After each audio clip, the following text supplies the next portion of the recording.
प्रभु यीशु मसीह के मधुर और मीठे नाम में आज दिनांक 14 दिसंबर दिन शनिवार को आप सब श्रोताओं का हम स्वागत करते हैं।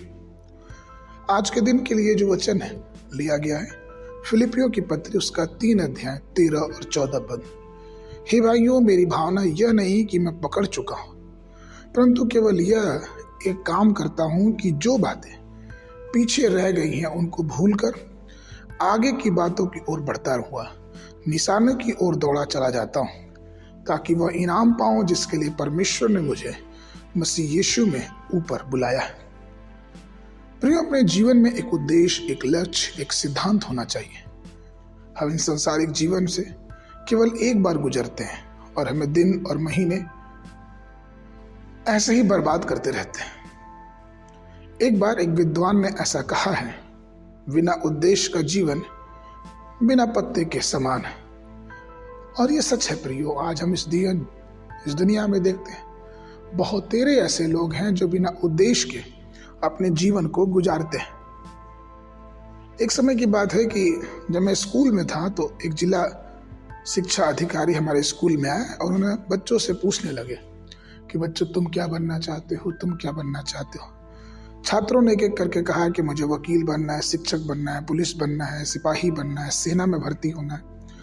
लेकिन एक छात्र उठा और उसने कहा कि मुझे बस का ड्राइवर बनना है। और अधिकारी समझ नहीं पाया। उन्होंने बोला, ऐसा क्यों? तो उस बच्चे ने कहा कि मैं इसलिए ड्राइवर बनना चाहता हूं कि मैं बहुत लोगों को उनके गंतव्य की ओर लेके जा सकूं। यह सुनकर अधिकारी सोच में पड़ गया। प्रियो, वैसे ही हमारा भी जीवन होना चाहिए।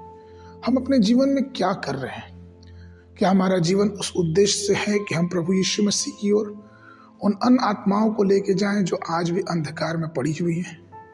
क्या हमारा जीवन ऐसा है कि हम अंधकार से छुड़ा के उन आत्माओं को परमेश्वर की सामर्थ्य के द्वारा परमेश्वर की ज्योति के पास ले सकें? क्या हमारा जीवन, हमारी प्रेम, हमारी पवित्रता, हमारी विनम्रता, हमारा प्रार्थना का जीवन दूसरों के लिए आशीष का कारण बन रही है कि नहीं? और ये प्रश्न आज हमसे अपने आप से पूछना है। और अगर हम ऐसा करते हैं तो परमेश्वर की इच्छा, परमेश्वर की दया हमारे जीवनों में भरपूरी और बहुतायत से बनी रहेगी। आज के मनन के लिए पहला यूहन्ना उसका 3 अध्याय 2 पद। हे प्रियो, अभी हम परमेश्वर के संतान हैं और अब तक यह प्रकट नहीं हुआ कि हम क्या कुछ होंगे। इतना जानते हैं कि जब वह प्रकट होगा तो हम भी उसके समान होंगे, क्योंकि उसको वैसा ही देखेंगे जैसा वह है। बाइबल अध्ययन के लिए सुबह के समय योएल नबी की पुस्तक उसका 1, 2, 3 अध्याय, शाम के समय प्रकाशित वाक्य पुस्तक उसका 5वां अध्याय। परमेश्वर आप सबको आशीष देवे।